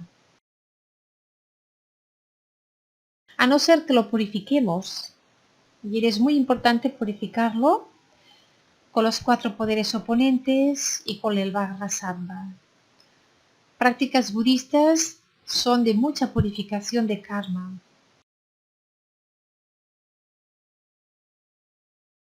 También podríamos preguntarnos por qué tantas guerras están pasando por nuestra historia y por nuestro planeta. La verdad es que nuestro deseo obsesivo de comer carne ha producido un odio tan inmenso que tiene un impacto en los acontecimientos que desencadenan guerras. Si alguien quiere comer carne, el animal no debe haber sido asesinado para este propósito por él o por otra persona. Así que nosotros entonces aplicamos los 4 poderes oponentes, sobre todo con el arrepentimiento y la práctica de Vajrasattva, recitar el mantra de Vajrasattva. Se puede recitar el de 100 sílabas o podéis recitar el más corto, que es Om Vajrasattva Hum. Om Vajrasattva Hum 28 veces cada día. El segundo precepto es no robar. El término robar en el budismo no debe tomarse en su sentido puramente material. Tomar posesiones de objetos o de dinero que no nos pertenecen es por supuesto un robo. Pero conseguir bienes o dinero a través de medios inmorales, incluso si pueden ser legales o hacer declaraciones falsas, todo esto es, desde el punto de vista budista, visto como un robo. La corrupción, la manipulación del otro también es robo. Y si calumnio o difamo a alguien, bien, si por ejemplo es una empresa, hablamos mal de un compañero que estará promovido para que su imagen se vea empañada, etcétera, etcétera, el budismo considera que eso también es un robo, porque estamos privando a la persona de la promoción que era legítimamente suya. Así que si una empresa va a promocionar a un empleado, no debemos ir allá a la empresa, a la oficina y empezar a hablar mal de esta persona, porque le estamos robando su puesto. El hecho de llegar tarde sin previo aviso también es un robo, porque le estamos robando el tiempo a la otra persona. Esto sucede a menudo que violamos este precepto sin darnos cuenta. Hacemos tantas cosas sin darnos cuenta. Respetar este precepto es muy importante y si no se respeta este precepto puede causar problemas que a veces pueden ser muy graves. Por esta razón recomendamos continuar el camino correcto con sincero respeto a los preceptos. Simplemente no robemos nada a nadie, porque no queremos que otros nos roben. El respeto a este precepto es también el camino de la generosidad al aprender a apaciguar los apetitos insaciables de nuestra codicia.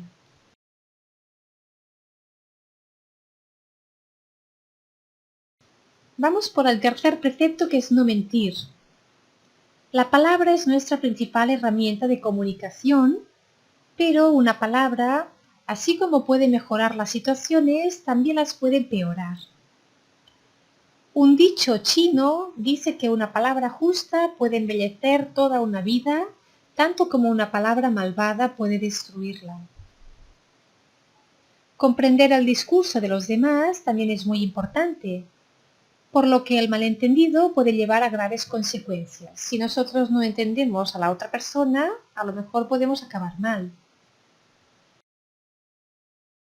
La comunicación es toda la dificultad que señala el escritor francés Bernard Werber con un toque de humor. Dice lo siguiente: entre lo que pienso, lo que quiero decir lo que creo decir, lo que digo, lo que quieres oír, lo que oyes, lo que piensas entender, lo que quieres entender y lo que entiendes, hay por lo menos 9 oportunidades de equivocarse entre sí.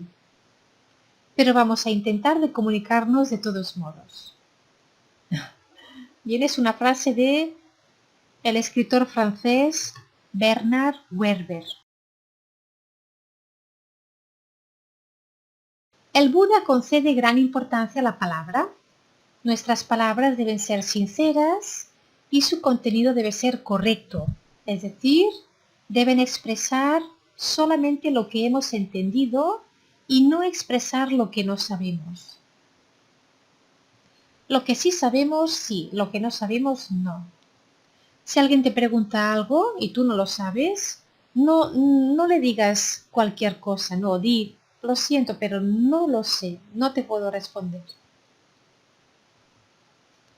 También debemos evitar mentir para obtener cierta satisfacción personal o para aumentar nuestra popularidad y nuestra reputación.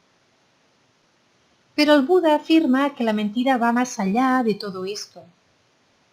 El cuarto precepto también prohíbe la hipocresía, afirmarse mejor que el otro, jurar bajo el efecto de la ira o como una forma de insultar a otra persona, o decir solo la mitad de la verdad por celos o por un propósito egocéntrico.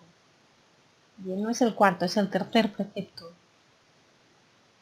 Finalmente, el budismo prohíbe firmemente a los maestros decir que están iluminados si no están iluminados o transmitir una visión errónea de la verdad. Las consecuencias kármicas para aquellos que guían a otros hacia las ilusiones son muy pesadas.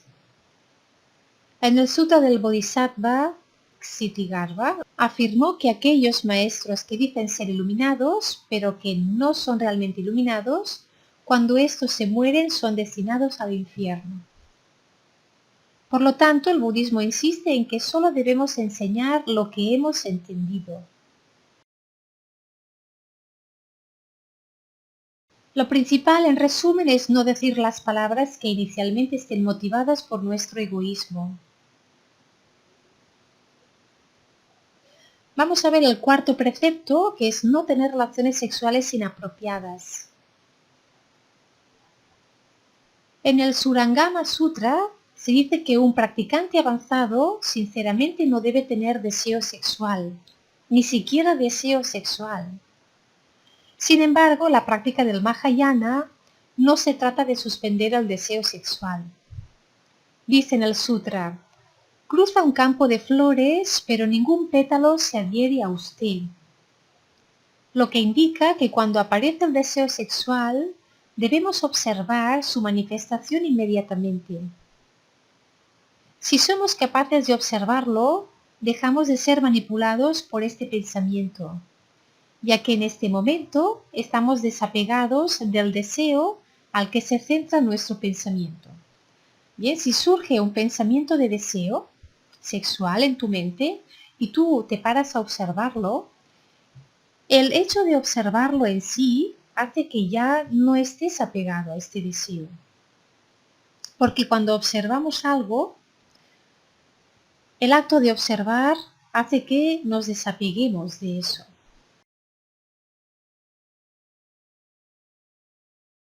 El principio budista del renacimiento presupone que cualquiera en cualquier vida anterior podría haber sido nuestra madre, nuestra hija, etc. Entonces, en el caso específico de la violación, podríamos estar violando a nuestros seres queridos de las vidas pasadas.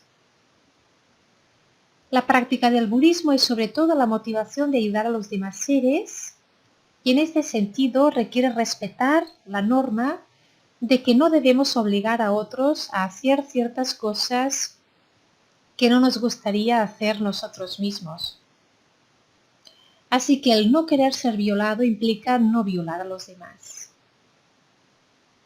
En este sentido, debemos estar muy atentos a ciertos maestros espirituales que bajo el pretexto de querer llevarnos a la iluminación, exigen que tengamos relaciones sexuales con uno de ellos. Este argumento es totalmente falso y ningún sutra sugiere que este camino es legítimo. No importa entonces la fama de este maestro, ignóralo si su discurso asocia la iluminación con el acto sexual, porque no tiene nada en común con el budismo. Vamos a ver el quinto precepto. El quinto precepto es no consumir sustancias que puedan confundir nuestra mente. Hoy en día todos sabemos que el consumir de manera abusiva el alcohol tiene efectos degenerativos sobre nuestra mente. Según el budismo, una persona al tomar alcohol en forma abusiva perdería 36 virtudes debido a las acciones irresponsables que provoca. Los mensajes de prevención de tráfico también nos proporcionan suficiente información de que un accidente ocurrió más rápido cuando el conductor había tomado alcohol. Y la policía en todos los países hacen pruebas de alcoholemia para evitar los accidentes. El cuerpo en sí puede alcanzar un estado tan debilitante que la persona alcohólica ya no puede ni siquiera mantenerse de pie. Y todos sabemos que en ese estado de embriaguez, un alcohólico puede cometer los abusos de robo, de violencia, de violación, etc., y así no respetar los otros preceptos del budismo. Para muchas personas, el alcohol es una forma de escapar de los problemas en lugar de enfrentarlos para encontrar soluciones. Esta fuga en la bebida o este refugio puede convertirse muy rápidamente en una adicción. Es decir, nuestro ego se acostumbra al consumo del alcohol tan bien que termina apegándose a él muy fuertemente. Un periódico taiwanés informó recientemente que un hombre, habiendo bebido 2 vasos de alcohol rosado, tomó su vehículo y comenzó a rodar en un sentido contrario, a pesar de que se le había sido quitada su licencia un tiempo atrás debido al alcohol. Terminó golpeando a otro coche que cruzó la calle y mató a su conductor, que era un padre cuyo salario le permitía alimentar a su familia.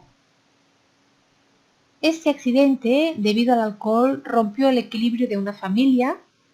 Es por eso que el Buda pidió a sus discípulos que se abstengan de tomar alcohol, así como de cualquier sustancia que priva a la mente de su lucidez. Bien, pueden ser drogas, pueden ser hongos, plantas alucinógenas, etc. El budismo también propone no consumir ninguno de los productos que dañan la salud del cuerpo, por ejemplo, cigarrillos, productos dañados e incluso alimentos que contengan pesticidas. Veremos la conducta mental pura y la conducta mental impura. Estamos dentro del punto 3. La conducta mental pura es cultivar cualidades como la devoción. La devoción es la cualidad más elevada que puede cultivar el bodhisattva. La devoción viene cuando el bodhisattva ya tiene cierta pureza mental y ya puede apreciar a los budas, a los bodhisattvas y a los maestros. Siente un gran amor hacia ellos. Esto le conmueve y por tanto siente devoción. Y la devoción hace que la meditación avance muy rápido. Otra conducta mental pura es la compasión. La compasión es olvidarse de uno mismo. La compasión es velar por el bienestar del otro.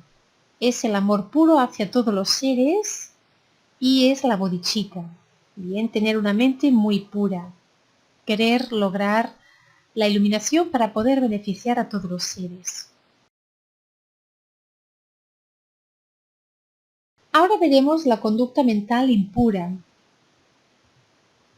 La conducta mental impura de un bodhisattva es cuando se involucra en la ganancia y en el honor. Cuando le importa mucho ganar buena reputación, tener muchos seguidores, cuando quiere sacar provecho de lo que está haciendo. La conducta mental impura es para inflar su ego, su orgullo, tener apego por lo que dirán los demás, decir mentiras y engañar simplemente para tener muy buena reputación.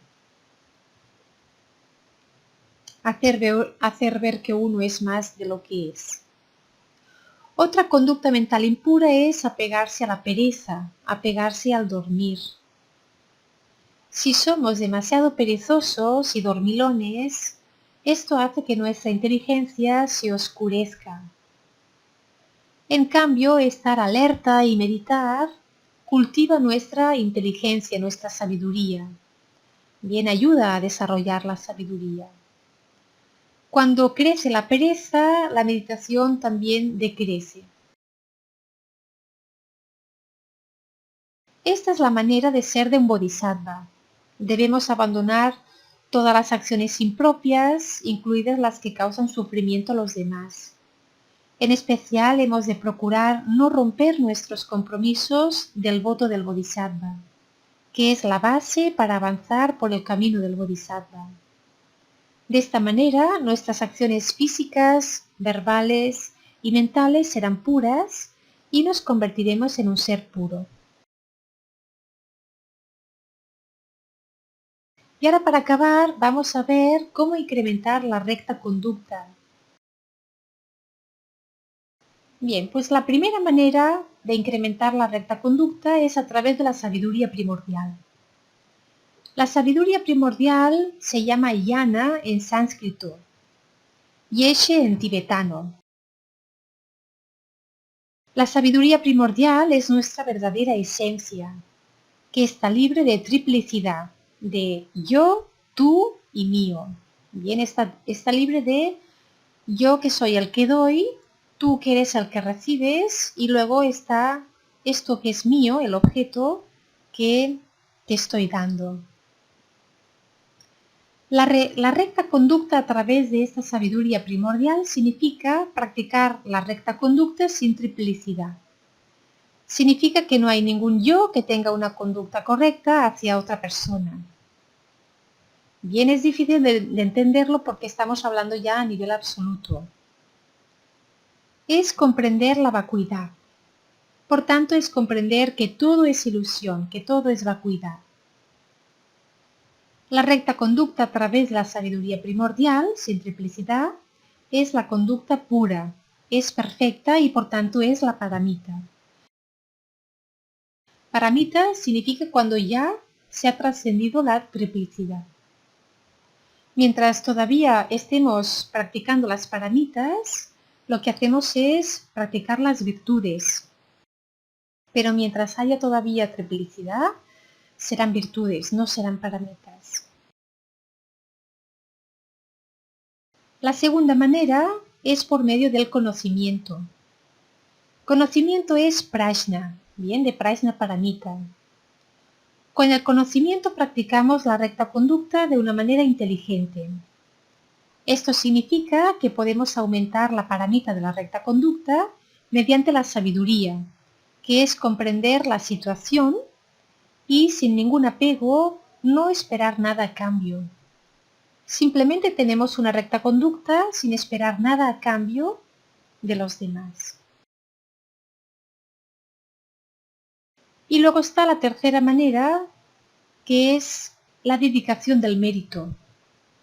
Cualquier cosa positiva que hagamos, por pequeña que sea, dedicamos el mérito para el beneficio de todos los seres, para que todos los seres logren la iluminación.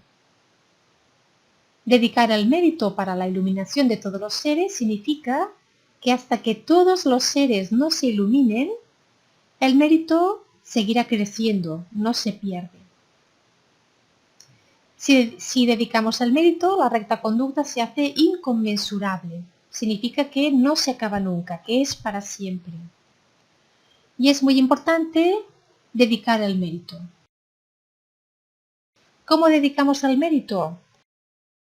Cada vez que hemos hecho algo bueno, bien, entonces decimos, dedico el mérito para el beneficio de todos los seres, para que todos los seres logren la iluminación. Y ya por último, ¿cuál es el fruto de la recta conducta? Al practicar la recta conducta nos ayuda a liberarnos del deseo. El deseo es lo que nos hace actuar de manera negativa. El beneficio de practicar la recta conducta es que no tendremos tantos deseos. Por tanto, tendremos más paz interior, más felicidad, menos obstáculos en la vida, menos problemas con los demás, menos preocupaciones y menos negatividad. Nuestra mente será cada vez más pura y se irá expandiendo y alcanzando niveles superiores de conciencia. Tendremos facilidad en encontrar maestros que enseñan el Dharma y tendremos tiempo para poder practicar. De esta manera irá surgiendo la sabiduría en nosotros. Y esta sería la paramita de la recta conducta. Muy bien, pues hermanos y hermanas de luz, gracias a todos por haber asistido.